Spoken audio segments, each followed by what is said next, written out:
Hello dear, how are you? Today I will discuss the new chapter of class 9th,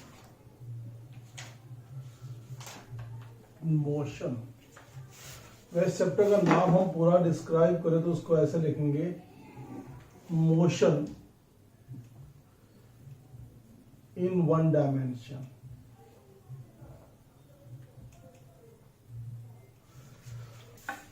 now the question is, अब देखो कुछ बातें आपको पहले समझनी है कि ये मत सोचो कि चैप्टर आपका स्टार्ट हो रहा है, आपको पढ़ाना शुरू कर दिया, बढ़िया हो जाएगा। आप सबसे पहले एक चीज पे ध्यान देना कि हम कुछ बेसिक टर्म्स को आपको पहले पता होना चाहिए। जैसे आपने एक वर्ड सुना होगा जिसको हम क्या बोलते हैं, मैग्नीट्यूड। ये कुछ फंडामेंटल टर्म्स हैं जो आपको चैप्टर में यूज करनी है। पहले फंडामेंटल टर्म्स की बात करते हैं, जिसको आप बोलते हो मैग्नीट्यूड। मैग्नीट्यूड का मतलब क्या होता है, आपने कभी सुना होगा मैग्नीट्यूड का मतलब क्या हो सकता है। जैसे आपके पास 2 kg पोटैटो है, एक पर्सन है जिसके पास 2 kg पोटैटो है एंड अदर पर्सन है जिसके पास 10 kg पोटैटो है। अब देखो इसमें जो 10 kg और 2, ये क्या है, 10 और 2 क्या है, इसको बोलते हैं मैग्नीट्यूड। अब ज्यादा किसका मैग्नीट्यूड है, 10 का, तो 10 का ज्यादा है 2 से। सिमिलरली जैसे अगर मेरे जेब में 20,000 रुपये है, ओके, और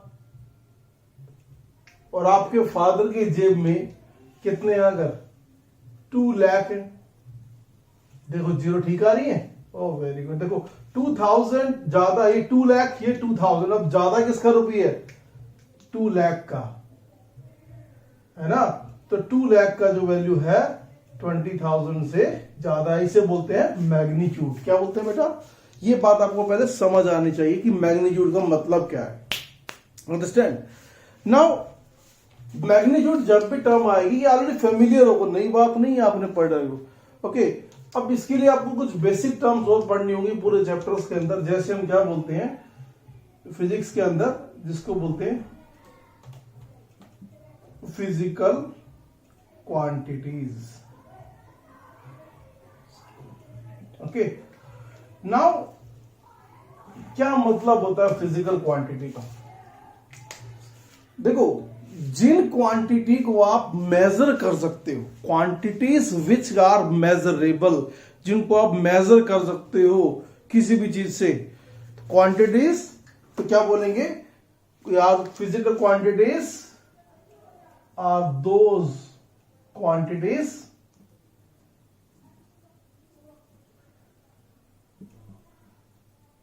विच आर मेजरेबल, जिनको आप मेजर कर सकते हो, विच कैन बी मेजर। कैसे, आप जैसे एग्जांपल लेके चले, इसको हम बोलते हैं आपके पास मास है, मास कितना है 3 kg, तो आपने मास को क्या किया, मेजर कर लिया। मास कैसी क्वांटिटी है, मेजरेबल क्वांटिटी है। ऐसे ही लेंथ, लेंथ कैसी क्वांटिटी है, आप इसको मेजर कर सकते हो। कैसे, 20 मीटर, 20 क्या है, आपने इसको मेजर किया किसी भी चीज को।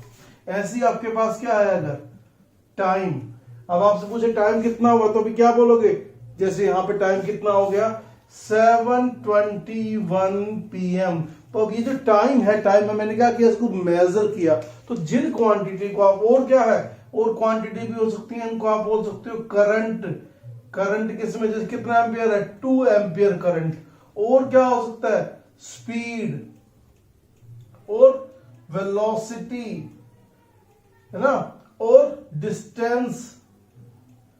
ये जितनी भी क्वांटिटी है सारी क्या है, फिजिकल क्वांटिटी। तो ध्यान रखना है, फिजिकल क्वांटिटी क्या होती है, जिनको आप मेजर कर सकते हो, जिनको आप मेजर कर सकते हो, ओके।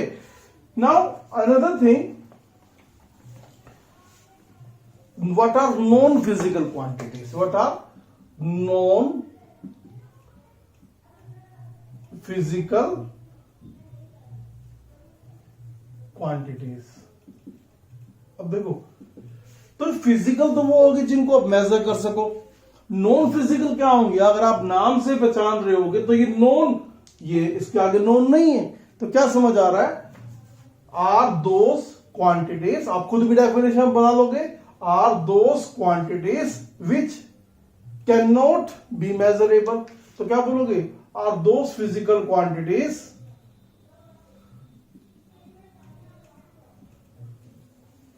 आर इनके नॉट फिजिकल की तो बात ही नहीं करेंगे, are those quantities which can not be measure. अब आप बोलोगे ये क्या उनको सी हो सकती है? जैसे मैंने कहा मैं आपसे बहुत प्यार करता हूं, आई लव यू, मैं कितना लव कर सकता हूं, तो इसको मेजर नहीं कर सकते। आप कितने खुश हैं, ये मेजर नहीं कर सकते। जैसे मैंने लिख दिया, क्या लिख दिया? आई एम वेरी हैप्पी, तो मैं कितना हैप्पी हूं, बताओ ये हैप्पीनेस आप काउंट कर सकते हो? नहीं, काउंट मेजर नहीं कर सकते। और अगर मैं आपसे पूछूं क्या आप अपना फीवर मेजर कर सकते हो? क्या आप फीवर मेजर कर सकते हो? नहीं, फीवर मेजर नहीं करते। आप क्या मेजर करते हो? उसका टेम्परेचर मेजर करते हो। बेसिकली फीवर तो क्या है? फीवर कुछ नहीं मेजर करते। आप मेजर किसको करते हो? आपकी बॉडी का टेम्परेचर मेजर करते हो। तो फीवर किज नॉट है physical quantity, fever physical quantity नहीं है। आप फीवर का टेम्परेचर मेजर करते हो। अनदर क्वांटिटी क्या होती है? आपकी इमोशंस, जितनी भी आपके इमोशंस हैं वो सारी कैसी क्वांटिटी है? Non physical quantity. तो हमें पहले दो बातें समझी कि फिजिकल क्वांटिटीज क्या हो सकती हैं जिनको आप मेजर कर सकते हो, और नॉन फिजिकल क्वांटिटी क्या होती हैं जिनको आप मेजर नहीं कर सकते। अब पूरे चैप्टर को अगर हम देखें तो हम कुछ पार्ट्स में डिवाइड करेंगे। कुछ नई नई टर्म्स आएंगी जो अभी तक आपने पढ़ी भी होंगी, कुछ नहीं भी होंगी। ओके, तो ये पॉइंट क्लियर हो गया। अब हम डिस्कस करते हैं next point. Let us make a triangle that will show your whole chapter. जैसे एक चीज, पूरे चैप्टर को अगर हम एक ट्रायंगल की फॉर्म में शेप करें तो सबसे पहले हम क्या पढ़ेंगे पूरे चैप्टर के अंदर? सबसे पहले हम पढ़ेंगे physical and non physical quantity.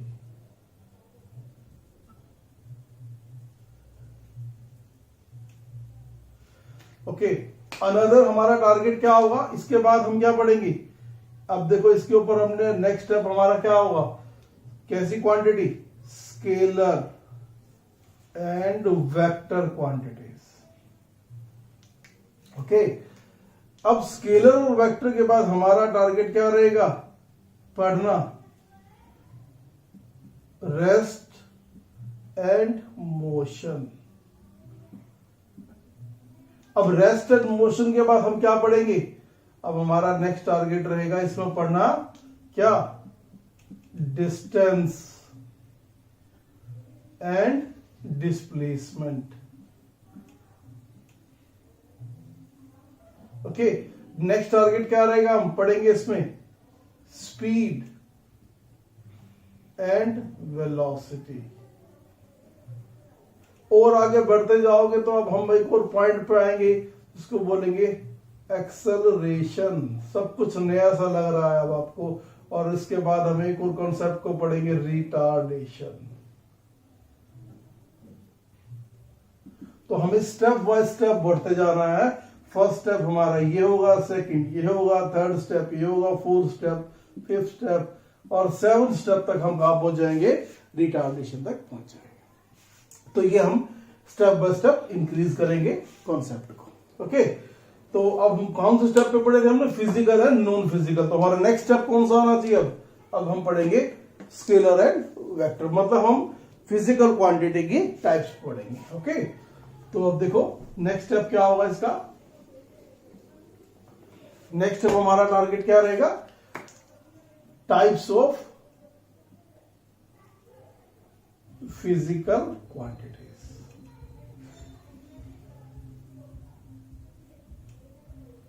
Okay, now अब फिजिकल क्वांटिटी कितने टाइप की हो सकती हैं? हमने क्या किया? इनको दो पार्ट में डिवाइड कर दिया। ओके, कौन सी दो पार्ट हो गए? एक क्वांटिटी को हमने नाम दिया स्केलर्स और दूसरी का नाम दिया हमने vectors. Now what is the difference between scalar and vectors? Scalar और वेक्टर में क्या फर्क है? तो सबसे पहले देखें, स्केलर की टर्म को देखें। स्केलर वो क्वांटिटीज होती है जिनका केवल क्या होता है, ओनली हैज मैग्नीट्यूड। तो scalars are those physical quantities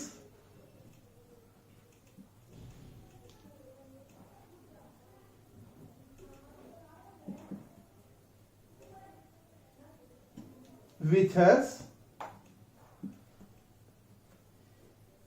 only, क्या होना चाहिए? ओनली, सिर्फ और सिर्फ ओनली क्या होना चाहिए? मैग्नीट्यूड। इसके पास और कुछ नहीं होता। Okay, now dear, another types of physical quantities की दो टाइप होती हैं। वन इज, फर्स्ट क्या होती है बेटा? स्केलर्स। अनदर होती है वेक्टर्स। तो स्केलर्स क्या क्वांटिटी होती हैं? Scalars are those quantities, those physical quantities, you can से,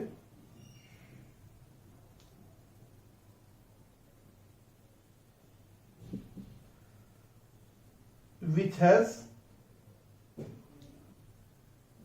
ओनली, क्या चाहिए इनको? सिर्फ और सिर्फ मैग्नीट्यूड फॉर इट्स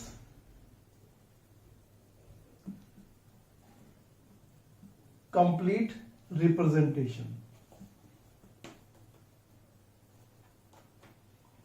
मीन्स इसको कंप्लीटली अगर आपको रिप्रेजेंट करना है तो आपको सिर्फ और सिर्फ मैग्नीट्यूड बहुत है। जैसे आपसे कहा दे, आप ग्राउंड में या वॉक कर रहे हो, पार्क में क्या कर रहे हो? वॉक कर रहे हो। ओके, कितना वॉक कहां कर रहे हो?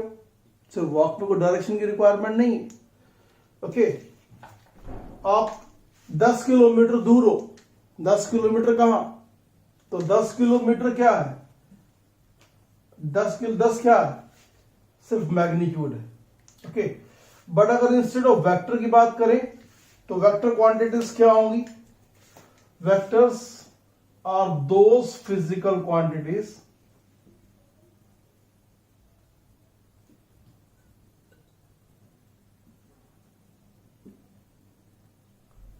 which has both, फर्स्ट क्या चाहिए इसको? एक तो चाहिए magnitude, and magnitude as well as क्या चाहिए इसमें? साथ साथ एक चीज और की रिक्वायरमेंट होगी जिसको हम क्या बोलते हैं? डायरेक्शन। क्या से बोलते हैं? Direction for its complete representation.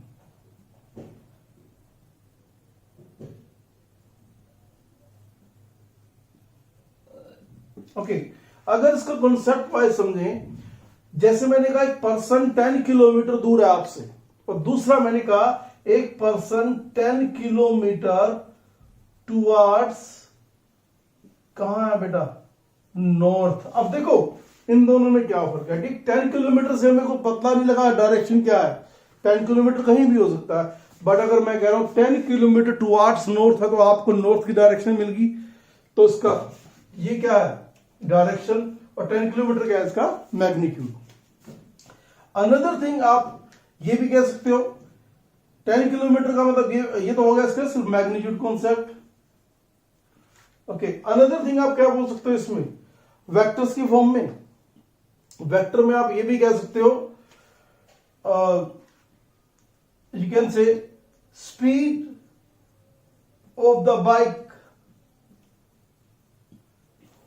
40 kilometre per hour towards waste. मतलब एक पर्सन की बाइक की स्पीड है 40 kilometre per hour towards waste, मतलब वेस्ट की तरफ उसकी डायरेक्शन है, और ये इसका मैग्नीट्यूड है। अगर मैं ये कह दूं a person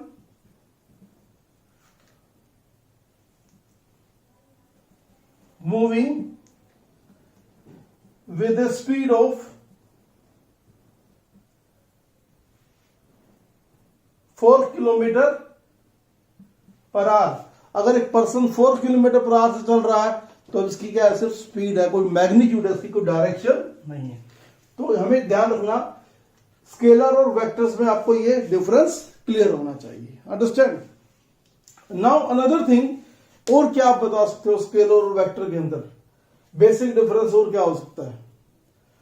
स्केलर बेसिकली क्या बताता है, कंप्लीट रिप्रेजेंटेशन नहीं देता किसी भी चीज की, बट वेक्टर क्या देता है, उसकी कंप्लीट रिप्रेजेंटेशन। किसी भी क्वांटिटी की कंप्लीट रिप्रेजेंटेशन किससे मिलती है, वेक्टर से। ये क्या देता है, अनकंप्लीट रिप्रेजेंटेशन देता है। That is the difference between scalar and vector. Okay, now another quantity, another concept of this is clear to you. Another is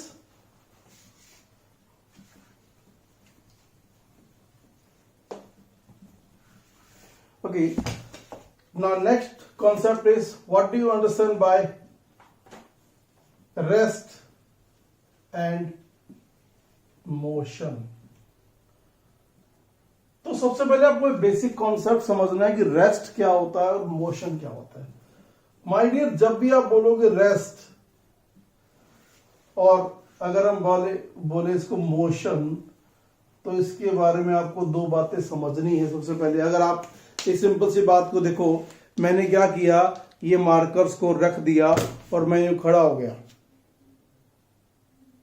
now अब मैं क्या कर रहा हूं, मूवमेंट करने स्टार्ट कर रहा हूं। मैंने यहां पे मार्कर उठा ली, 1 सेकंड के लिए मैं स्टिल हो गया था, इसका मतलब मैंने अपनी एक्टिविटी बंद कर दी थी।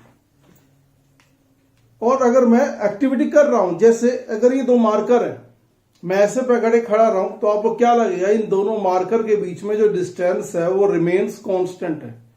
और अगर मैं ऐसे करने लग जाऊं, कभी कम कभी ज्यादा, अब क्या हो रहा है, इन दोनों मार्कर के बीच का जो डिस्टेंस था वो क्या होने लग गया, वेरी होने लग गया। इट मींस अगर एक ऑब्जेक्ट की position with respect to reference point change नहीं हो रही तो वो है रेस्ट। अगर किसी ऑब्जेक्ट की position with respect to reference point क्या हो रही है, पोजीशन चेंज हो रही है, तो वो किस में हो जाता है डियर, मोशन में।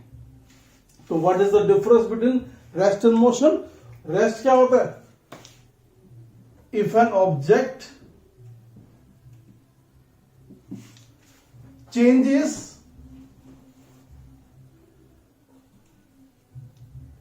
if an object does not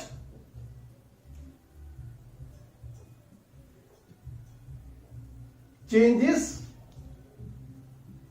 its position with respect to surrounding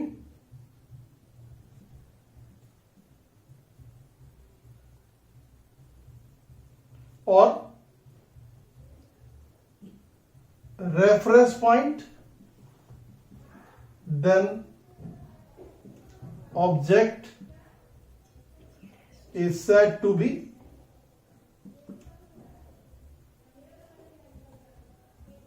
at rest. Similarly, अगर मैं मोशन की बात करूं, मोशन में क्या हो जाएगा,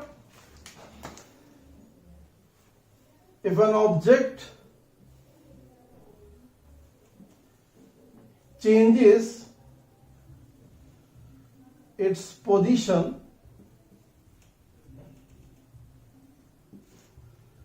with respect to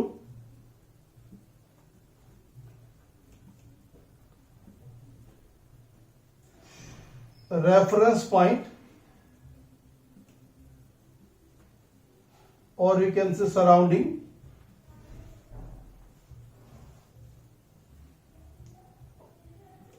then object is said to be in motion. Understand? Now, what is the example of rest? If you say example of rest, a book is lying on table. अगर एक table के ऊपर एक book रखी हुई है, वो क्या है? That is example of rest. Okay.